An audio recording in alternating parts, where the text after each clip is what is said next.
বিশ্বনবী মুহাম্মদ রাসূলুল্লাহ সাল্লাল্লাহু আলাইহি ওয়াসাল্লাম মক্কা থেকে মদিনায় হিজরত করে আসলেন। মদিনায় যাওয়ার আগে কোবা পল্লী, যারা হজ উমরায় গিয়েছেন, মক্কা থেকে মাত্র 5 কিলোমিটার দূর একটা মসজিদ আছে, মসজিদে কোবা।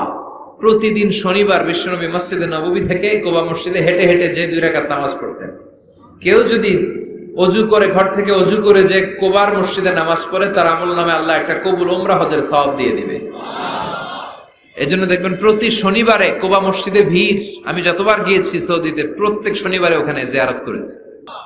আবার বিশ্বনবী এই সূরাকে বলেছেন সুলুসুল কোরআন, কোরআনের 3 ভাগের 1 ভাগ। একবার কেউ যদি তাজবিদের সাথে সূরাতুল ইখলাস তেলাওয়াত করে, রব্বুল আলামিন তার আমলনামায় 10 পারা কোরআন তেলাওয়াতের সওয়াব দিয়ে দিবে। 2 বার তেলাওয়াত করলে 20 পারার সওয়াব দেয়া হবে। 3 বার যদি কেউ এই ছোট্ট সূরাটা কেবলমাত্র 3 বার তেলাওয়াত করে, পুরো কোরআন খতমের সওয়াব আমলনামায় দিবে কে? ফজিলত কম না বেশি? টের পাচ্ছেন তো ফজিলতটা? 3 বার পড়লে পুরো কোরআন কভার। কোন কোন মুহাদ্দিসিন বলেছেন না, বিশ্বনবী সুলুসুল কোরআন দ্বারা 1/3 অফ দ্য বুক দ্বারা এটা বুঝায় নাই। বিশ্বনবী বুঝিয়েছেন পুরো কোরআনটাকে যদি প্রেসাইজ করা হয়, কনসাইজ করা হয়, যে হুজুর পুরো কোরআনের সব কথাগুলোর আপনি প্রেসাইজ করে 3 শব্দে আমারে বলেন যে পুরো কোরআন আল্লাহ কি বলেছে, তাহলে আমি বলবো কোরআনে আল্লাহ আপনাকে বলেছে তাওহীদের কথা, বলেছে রিসালাতের কথা, আর বলেছে আখিরাতের কথা। তাহলে পুরো কোরআনের মৌলিক কথা 3টা। 1 নাম্বার তাওহীদ, 2 নাম্বার রিসালাত, 3 নাম্বার সবাই বলেন 1 নাম্বার, 2 নাম্বার, 3 নাম্বার। যেহেতু এই সূরাটা তাওহীদ নিয়ে কথা বলে, যেহেতু এই সূরাটা তাওহীদের রূপরেখা অঙ্কন করেছে, সেহেতু কেউ যদি এই সূরাটা পড়ে কেমন যেন সে কোরআনের 3 ভাগের 1 ভাগ তেলাওয়াত করে ফেললো। কোন সুবহানাল্লাহ। এজন্য এটাকে বিশ্বনবী বলেছেন সুলুসুল কোরআন, 1/3 অফ দ্য বুক।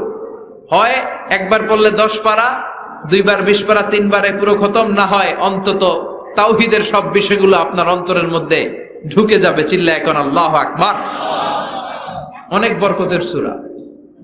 বিশ্বনবী মুহাম্মদ রাসূলুল্লাহ সাল্লাল্লাহু আলাইহি ওয়াসাল্লাম মক্কা থেকে মদিনায় হিজরত করে আসলেন। মদিনায় যাওয়ার আগে কোবা পল্লী, যারা হজ উমরায় গিয়েছেন, মক্কা থেকে মাত্র 5 কিলোমিটার দূর একটা মসজিদ আছে, মসজিদে কোবা। প্রতিদিন শনিবার বিশ্বনবী মসজিদে নববী থেকে কোবা মসজিদে হেঁটে হেঁটে যে 2 রাকাত নামাজ পড়তেন।